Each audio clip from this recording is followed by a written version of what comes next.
and welcome back to Franklin Covey's twice-weekly podcast on leadership with Scott Miller. That's me. I have been privileged to sit in this chair for now close to 7 years, and I've interviewed many of the world's most influential thought leaders. Sometimes they join us in the form of being an author, CEO, founder, entrepreneur, intrapreneur, solopreneur, wannapreneur. Sometimes they are academics, researchers, scientists. Other times there are people that join us that have suffered some immense trauma, some pain, something horrifying, and through which that they have learned and summoned the courage and the vulnerability to come and teach through it. All of our guests have the same thing in common.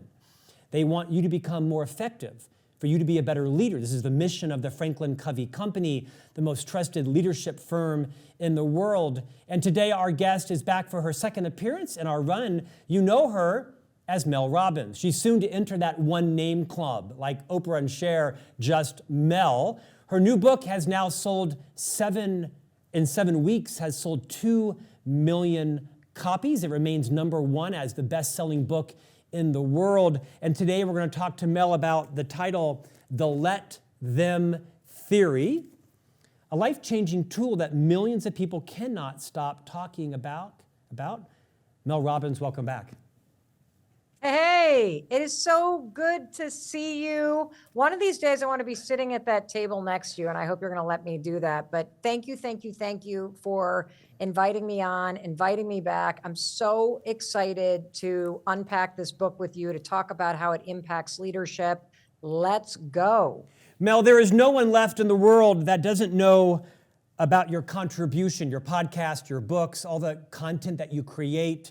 You've been very vocal along your entire journey about your vulnerabilities and your setbacks. Your book is full of stories about where you were at certain phases in your life, your family, your finances, your confidence.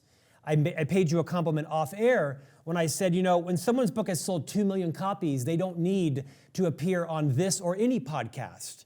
However, 7 weeks later, you do appear because I can tell from your character, from your mission, from your passion, your values, you want to help. You want to share. You want to inspire. You want to remind people of perhaps principles that we've heard, but may need just a little bit of a kick in the you-know-what to get realigned with what we know to be true.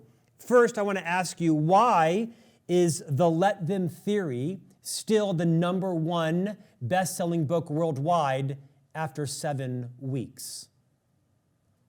Well, it's a great question. And, one of the other reasons why I'm here, and then I'll answer your question, is that there's no doubt in my mind that at the age of 56, this book is my legacy. The gift that I am going to leave the world is the Let Them Theory. It's just this simple mindset tool. And in case you haven't heard of it, I'm going to explain it very quickly. And here's the coolest thing about it. You don't need to buy the book. In fact, you're going to learn everything about how to use it and why it works and how powerful it is in the conversation that I'm having with Scott today. And I'm here because I do believe that this is bigger than a book. It's bigger than me, that there are moments in time where the right message shows up and it is exactly what you need to hear. And that's why this has become so much bigger than a book. This is about how you can take control of your life in a moment in time where everything feels out of control. And the way the theory works is super simple. And then we can get into, I think, why this has resonated at such a deep level. But I want to make sure you understand how to use it. So here's how you use it. The second you feel annoyed, stressed out, frustrated, hurt, worried, judgy, whatever, about what's going on, either in the world or the headlines or with somebody in front of you or traffic, you simply say 2 words, let them. And when you say those 2 words, let them, you're acknowledging a simple fact about life that's been true since the history of humanity, that the things out there and other people for sure, what they do, what they say, how they behave, what they feel, you can't control what's happening around you. And anytime you spend trying to or resisting it just creates stress for you. So when you say let them, you recognize immediately in 2 simple words Can't control that person, can't control the situation, so I'm going to let them. Then you say the second part, let me. Let me remind myself that no matter what's happening in the world around me or with this person who's in front of me or whatever's happening in this meeting or with this client or with my team, let me remind myself, Scott, that there's only three things I can ever control. It's what I think about this. It's what I do or don't do in response to what's happening. And it's what I do in response to what I'm feeling about this. Do I let my feelings run me over, or do I just let them rise and fall? And so you can use this in any situation to identify what's in your control and what is not in your control.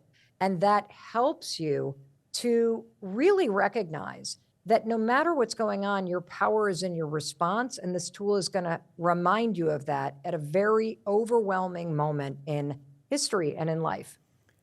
Mel, 8 weeks ago, just prior to this book releasing, did your intuition tell you this was going to be big?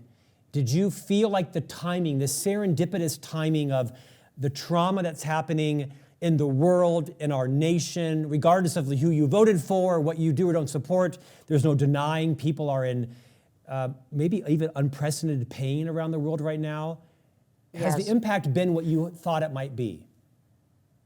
This has taken off so much faster than I actually could wrap my brain around. And, you know, if I go back to the fact that I've spent the last year writing this book, and I had this incredible experience where I wrote it with my 25-year-old daughter. And what was amazing about that is that we would literally sit together and argue over what we were going to cover and what stories to put in the book, because I'm literally like the villain in the book, because I'm a walking red flag who is trying to control people and change them. And, you know, when you read the stories, you basically either go, oh my God, I'm just like Mel, I need to chill and let them. Or you go, oh my God, I'm married to or I'm working for somebody like Mel and they're super annoying. I can use the let them theory to not let them bother me. And so we would argue. And couple interesting things happened. First of all, I would raise a story and she would be like, no one who's my age cares about that, Mom. That is stupid. We got to come up with something else. And so the stories through our arguing are so universal and relatable to everybody. Second thing that happened is I had this experience, and you know, this will really, I think, resonate with you when I explain this story. My daughter and I have totally different brains. She thinks in Excel spreadsheets. She is like a unbelievable project manager, like digital marketing analyst, like she just organize. My brain is literally, imagine a box of mice and you dump it in the kitchen. They go everywhere. And so what was incredible is the experience, because we nearly killed each other writing this, because we were like, much like you feel about people that you work with, right? Or that you're married to. Is we said, let them, let her, all day long.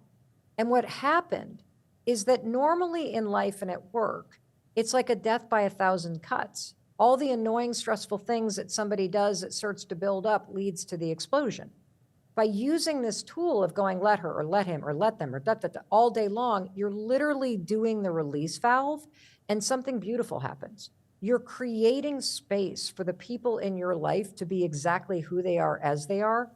And you're teaching yourself how to love and accept people and work with people, even though you operate very differently.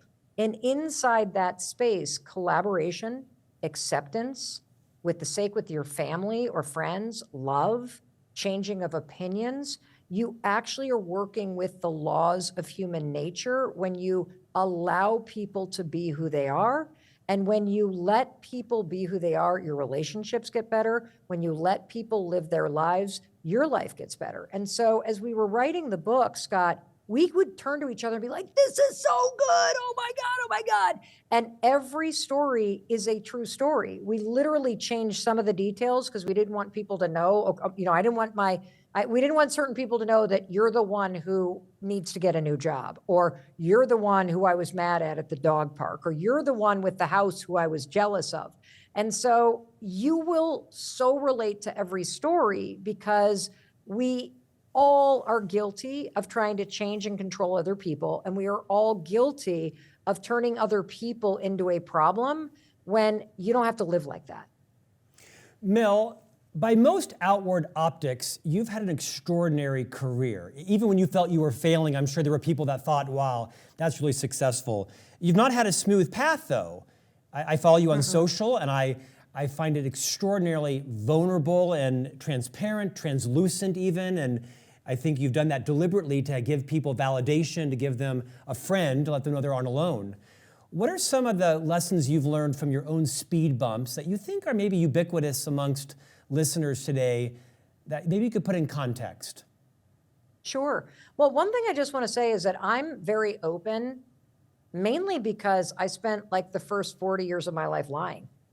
And it's just a lot easier to be an open person instead of trying to predict what you think other people are going to think and what they're going to say. Just let them think something negative, let them have their opinions. You can't control it anyway. And let me show up in a way that makes me proud of myself and that allows me to go, I know who I am, I know my intentions. And if you live your life in a way that's aligned with your values and you are making decisions that you have like good intentions, but the decisions kind of make you feel proud of yourself, you actually pull back the power and you don't really think a lot about what other people's opinions are. And so, I'm honest and vulnerable because it was exhausting to live my life another way. And, some of the lessons that I've learned the hard way is, number one, always play the long game. Like, I think we live in this world where everybody thinks they're supposed to be an influencer making $1 million by the age of 26. And anything that you achieve in life quickly has trade-offs in the long run. And so I always ask myself this question as an entrepreneur. I'm an extraordinarily intentional person. Everything I do is aligned with a particular intention, which we can unpack and talk more about. And, saying let them and giving up the concern that people are going to be disappointed or people won't understand or all be misunderstood or blah, bitty, blah, bitty, blah, all the crap that you give power to out there, let them. And let me actually ask myself, what am I trying to do here? And what's the long game? And what I figured out for myself early on is, first of all, I'm a lousy employee. I need to be in control. And understanding that I'm empowered when I'm in control. And if you think about something like deal flow, I got very clear with myself that if I don't have a stake in the back end, things are fine if I'm not successful. But heaven forbid, I'm doing something with partners and it's successful. If I don't have a stake in the back end and in the success, I become very resentful of my partners.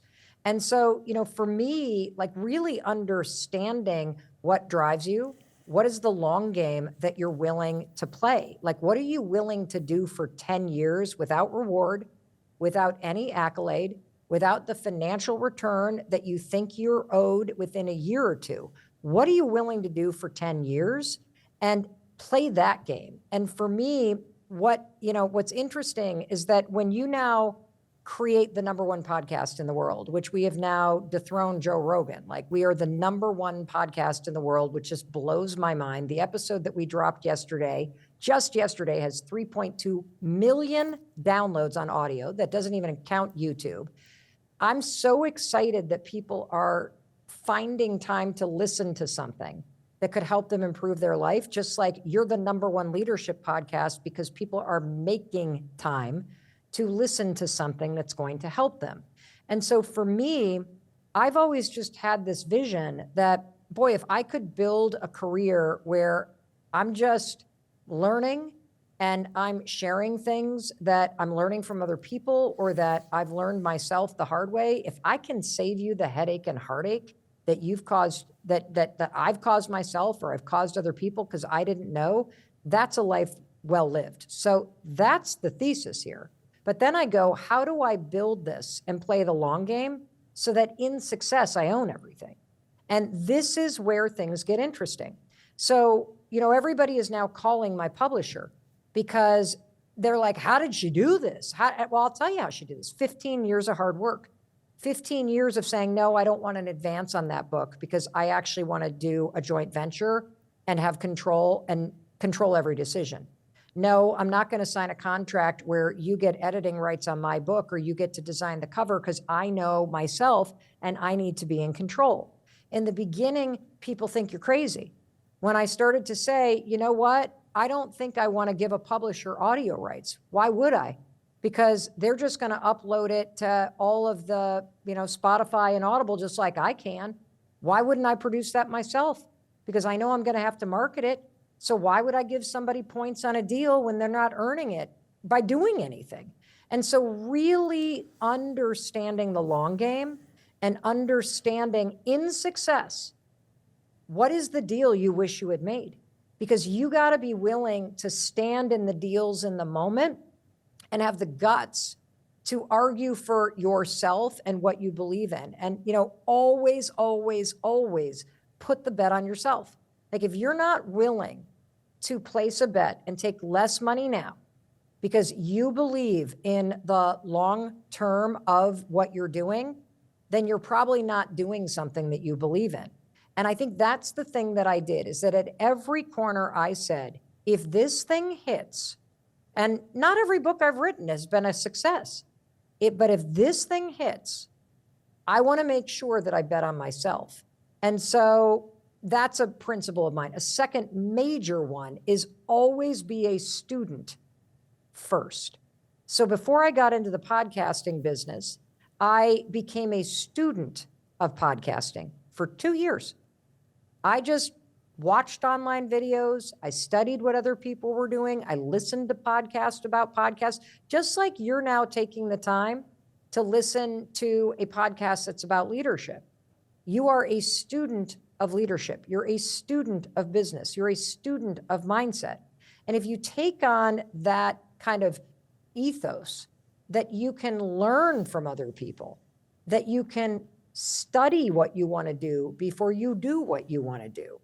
And to me, that has always, always, always been a superpower of mine, that I am so willing to take time to study something and to learn as much as I can and to create a formula based on what everybody else is doing, that I step into things feeling a little bit more prepared. And then I go, I actually am willing to do this for 10 years because I believe over the long haul, all of these little moves are going to pay off, and all of the formulas that I've been a student of that I'm now implementing and making my own, that if I just keep working it, that the small little things build over time. And so those are kind of the big things, like bet on yourself, play the long game, understand what are the aspects of a deal or a business or a thing that you're taking on that are important for you to control. And the way that you're going to know is in success, what am I going to resent about my partner if I agreed to something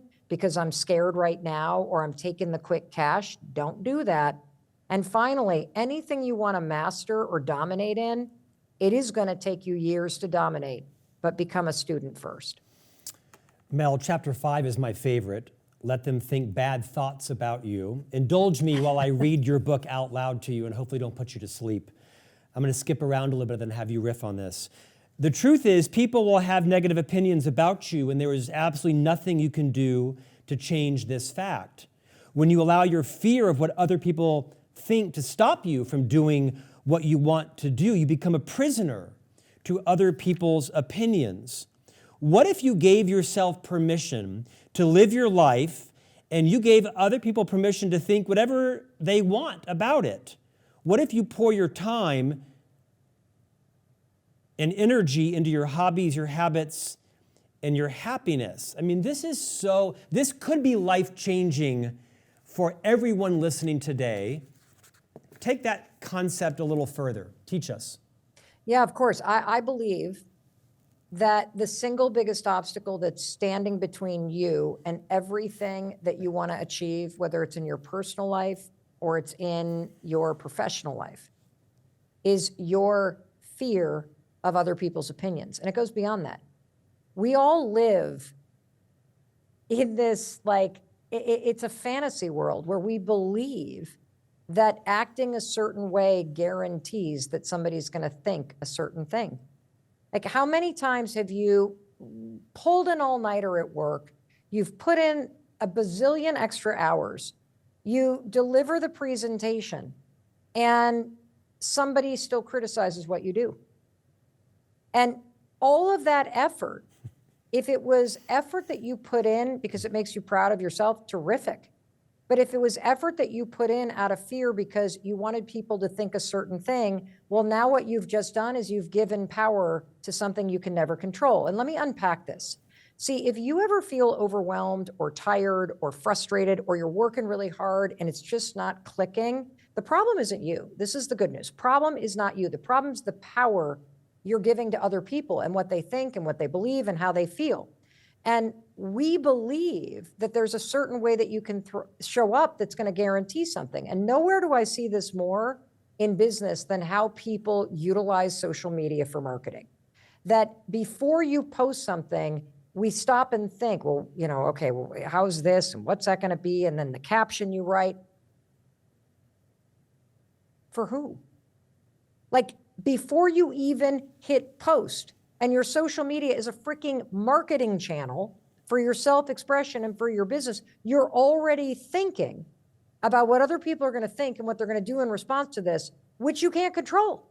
So you've just handed the power over to somebody else. How many years have you wasted worrying about what people are going to think about the business decision you want to make, or the career move that you want to make, or the change that you want to make?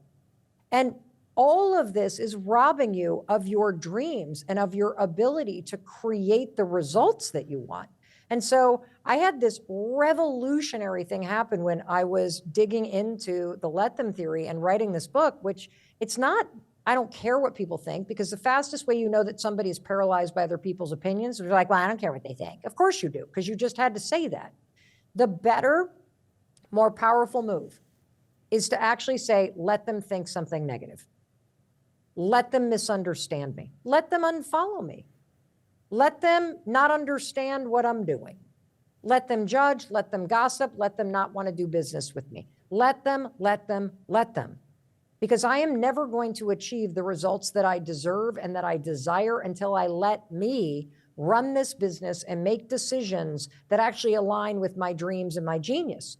If you're so busy focused on manipulating what other people are going to do or think in response to what you may or may not do, you are putting a straitjacket on the possibility of your business.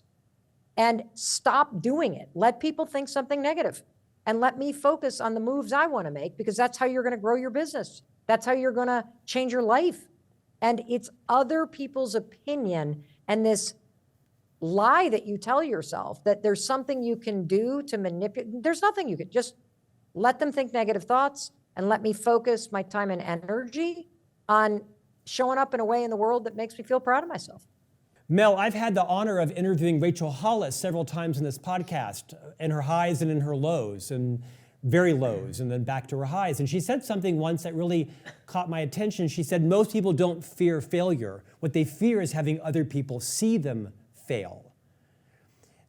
Is there a failure that you've experienced in your own life that actually ended up turning into a giant metaphorical trampoline or catapult for you that actually built your courage, your resilience, your confidence in yourself? Absolutely every single failure is leading you somewhere. And while you're in like the mud, you don't want to hear it. I don't want to hear it either. Like when I'm going through the roughest times ever, or there's some drama going on, or I'm hitting just a brick wall in working on a creative project, or in today's world, somebody is saying something online about you that's not true, and you're just like, there's just a bazillion ways that you can fail. Here's another one. Like I had a daytime talk show, and it was canceled because it was terrible. And at the time, it should have been canceled, frankly. And I wasn't good at it. And I didn't even like it that much. But at the time, it felt like a failure, because you're getting fired from a job and it's a very public thing that happens. But looking back, it's one of the best things that ever happened to me, because every single experience that you have, every relationship that you're in, if you're willing to look at it and look at life as the greatest school, if you're willing to look back at these things and see what it's trying to teach you, it's extraordinary how life just has this way of preparing you for what's coming next, even though it completely sucks in the middle of it. And so I've just developed this thing that I tell myself that really buoys me and keeps me afloat in those moments where I feel like life is drowning me and where I just don't know if I can get through it. And it's this. I remind myself, Scott, that if I stand in this moment and I look backwards, I can see through the history of my life how every single horrible thing that's ever happened to me was part of the path that led me to where I am. I mean, you can do that, right? Like, we can all do that. We can look backwards and make sense of the highs, the lows, the terrifying things, and how it played a role to where you are now. You've been able to do that, right? Certainly. Yeah, it takes some introspection and some self-awareness and some reminding, but yes. Okay, so as you're listening or watching Scott and I want you to just take a moment and think about some of your lowest moments. And I want you to think about how that experience built some sort of knowledge or resilience or lesson that was a painful lesson for you, but that it somehow has contributed to where you're at now. That's not to say you deserved anything bad that happened to you. It's simply to say that the fact that you're sitting here is evidence that you have survived everything. The fact that you are here now is evidence that everything in your life has given you experience and resilience. And I want to remind you that steel isn't built out of thin air. Steel is forged in fire. The same is true with you. Some of the most important lessons that you're going to learn about life are the most painful because they remind you of what you're made of, and they also remind you of what actually matters to you. And so when you do that exercise looking to your past, you know what I'm saying is true. So what I have started doing for myself in those moments where I'm like, I don't know if I can face this. I don't know how I'm going to get through this, is I have learned how to stand in this moment, Scott, no matter how painful or scary, no matter how much I might be spiraling or overwhelmed, no matter how much I might go, well, that was a stupid thing to do or a dumb deal to agree to. I stand in this moment and I say, I trust that just like every other moment of my life has somehow prepared me to be who I am now. I trust that even in this really awful experience, that it is leading me to some moment in my future. And I will be able to look back on this moment at some moment in my future and understand exactly what I learned from this experience right now. And being able to look forward with faith and the belief that this is a moment on the path of my life, that right now I don't deserve it. I'm questioning, it's painful, it's excruciating, it's breaking my heart, it is whatever it is.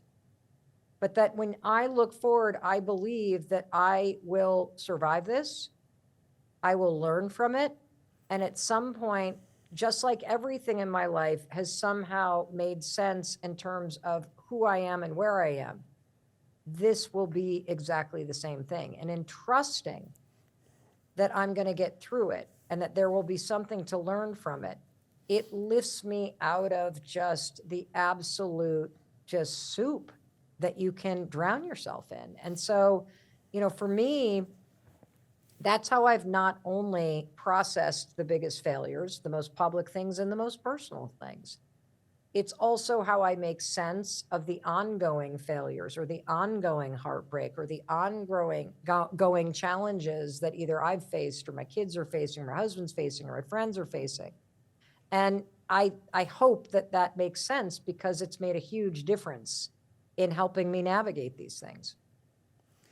Mel, how would you respond to maybe the well-intended critic that says, well, isn't the let them theory just an excuse to avoid difficult conversations or not to set boundaries or to allow people to diminish your reputation, and that it's going to be an excuse to retreat versus an excuse to stand strong? How would you address that? Well, I think it's a great question. And, number one, if somebody's treating you poorly, you're already letting it happen. I think like one of the things about this theory is that this isn't a justification to allow somebody to emotionally abuse you. Like the problem for me in my life and for a lot of people that have been reading the book and writing to us is that the problem is we go up in our heads and actually make excuses for other people's behavior. See, when you say let them, you're not letting them do anything to you. You are letting somebody reveal who they are through their behavior. And perhaps for the first time, you're forcing yourself to recognize who they are and who they're not. Like when you say let them to the narcissistic personality style of your mother, you're not just allowing her to trounce all over you. You're saying, let her be who she is. She's always been this way. It's the hope that she's changing that's causing you a lot of trauma. Like when you say let them, you're like basically forcing yourself to accept this is who this person is. Their behavior is the truth. And instead of bracing and expecting them to change, I'm actually accepting who they are for the first time, and I am not expecting them to change. In fact, if you want a relationship to change with somebody else, stop looking at them and make yourself change. And when you say let them, you're not allowing anything. You're accepting that this is who this person is, and you're walking in with eyes wide open, and you're basically recognizing, let me remind myself, I'm in charge of my time and energy. I can leave any table, any conversation, any text chain, any date, any interview, any family like gathering, anytime I want. They're not in control of me. I am. And so I'm not going to brace. I'm not going to play the games. I'm not going to let somebody's like overbearing or obnoxious or disrespectful behavior to control me. I'm going to let them be who they are. I'm going to walk in with eyes wide open, and then I'm going to let me remind myself, I get to choose how much access this person has to me. I get to choose if this treatment is attractive or acceptable. And that's why this is the world's best boundary. So number one, this is not allowing other people to hurt you. That's already happening. This is getting you to wake up and recognize that people are who they are, and their behavior is a reflection of how they feel about you and what their priorities are. And your job is not to change that. Your job is to change yourself if you don't like it, and to change their access to you. Second question that you had is a very important one. And that is, can the let them theory make you withdraw? Now, there's a big danger with the theory. Everybody loves let them, because when you say let them, let them, let them, let them, you feel a little superior. You kind of rise above the things that used to stress you out. But here's the catch. If all you ever do is say let them, you will be lonely.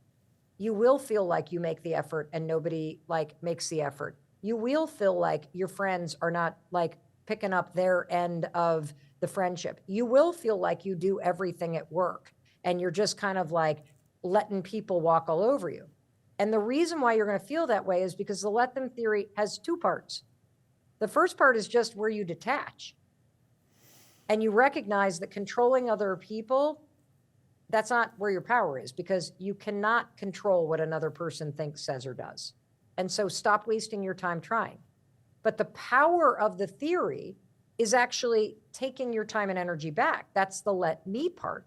So if you're saying let them, let them, let them, and you feel a little lonely and you feel yourself leaning back, you're not using the theory correctly. You have to remember, let me. Let me choose what I think about this.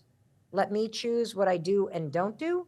And let me choose how I'm going to process my emotion. And I'm going to give you a couple examples. So for example, let's say that you say let them a lot with your friends or your colleagues in your family. And you start to notice that, wow, my friends, when I stop reaching out, they don't reach back.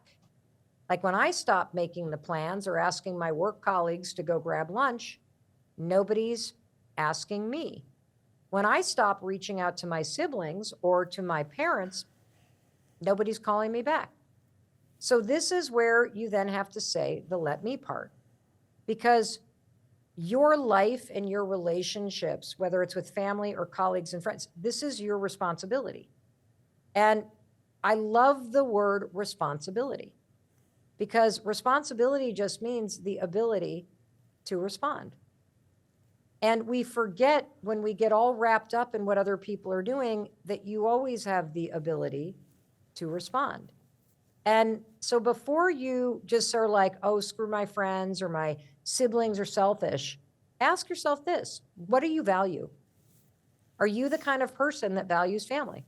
Are you the kind of person that values friendship? Are you the kind of person that wants to create relationships with your colleagues? If the answer is yes, it's not their responsibility, it's yours. And ask yourself, maybe my role in life is just to be the person that's a connector. Maybe I'm related to a bunch of introverted people. Maybe my colleagues have so much going on at home with their aging parents or their kids that I'm like a lifeline for them. And every time I reach out, it makes a huge difference. Maybe your friends are selfish. Maybe you are around the wrong group of friends.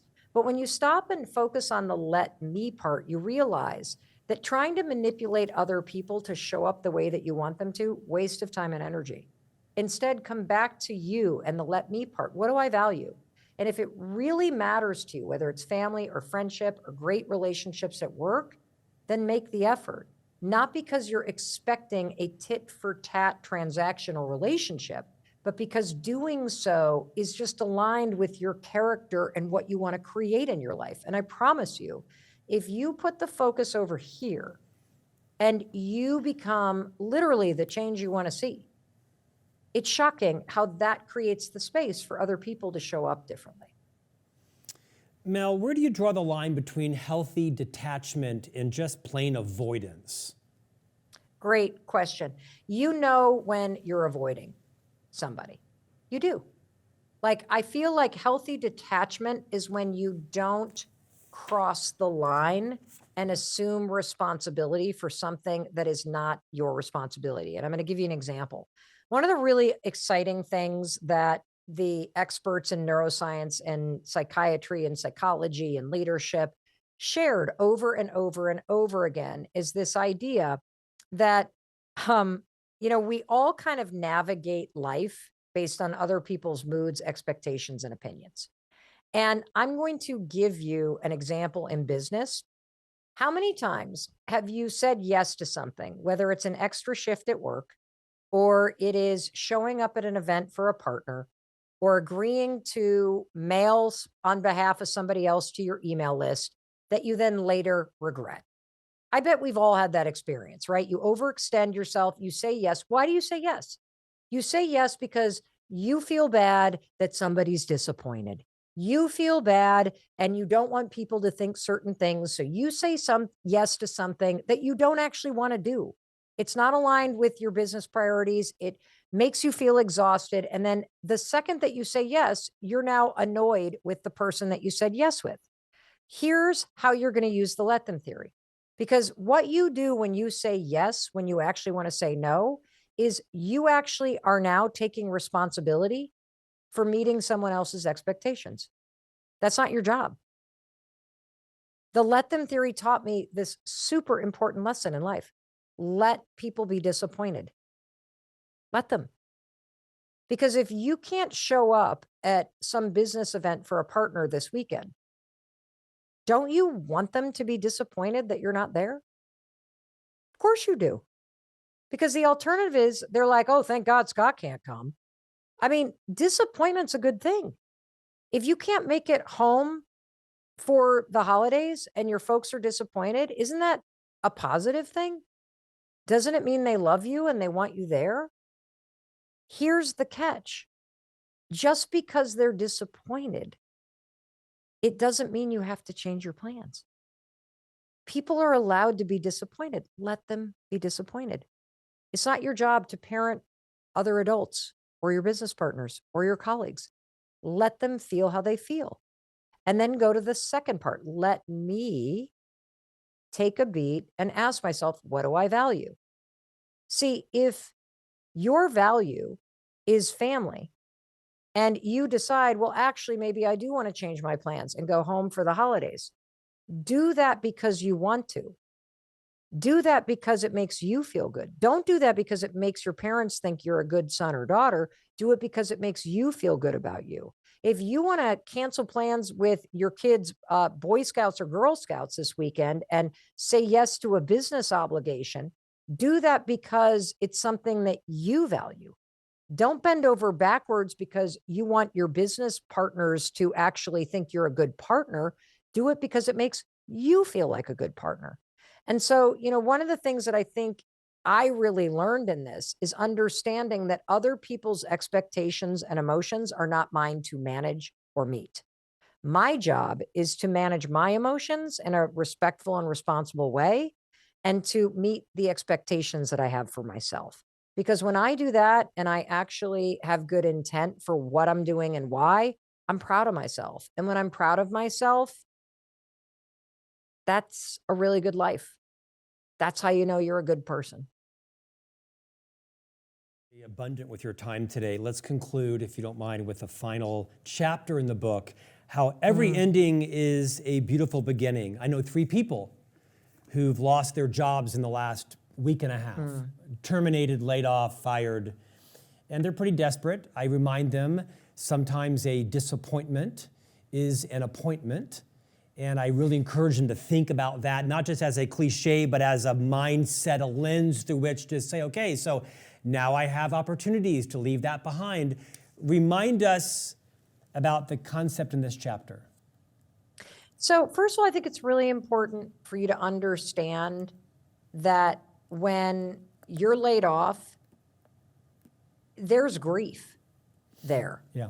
And I want you to give yourself space to actually feel what you feel, because, I think that especially when it happens unexpectedly, especially when it's a job that you enjoyed, especially when, there's all these fears about like big tech and AI and like what's happening with the economy. And it's no joke when you lose your job, because there is an element to your salary being tied to your ability to feel safe. And so I want you to honor that. And I also want to give you this framing. If you feel rejection and sad and a little like anger or whatever else you may feel, it's a sign you're mentally healthy. I'm going to say that again. If you go through a depressive state after losing a job, it's a sign that you're working as you should, because I would be more alarmed if you got fired and you were like happy because you hated the job and you were just sucking it up for 2 years and you weren't doing anything about it. And so honor that this is your experience. And then here's what I want you to understand. The let them theory isn't going to make your job search easy. The let them theory is going to help you make it happen. Because in order to effectively reinvent yourself and get back out there, you're going to have to say let them a lot. You're going to be sending out resumes. You're going to be trying to network. You're going to be putting yourself out there, and you're going to feel normal nerves about doing it. And there's a lot of research also about, for women in particular, a lot of you guys, when you get, and this is, research based, but a lot of guys, when they get fired, kind of have an anger like F you response. A lot of women actually personalize it like you did something wrong. And you got to be very careful about this, because there's research that shows women on average take like a 20% pay cut after getting fired because you think you did something wrong. You did nothing wrong.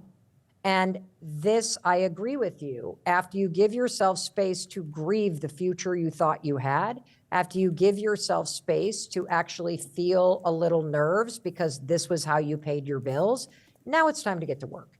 And the first thing you're going to say is, let them fire me. Let them restructure. Let them kick me out the door, even though I didn't deserve that.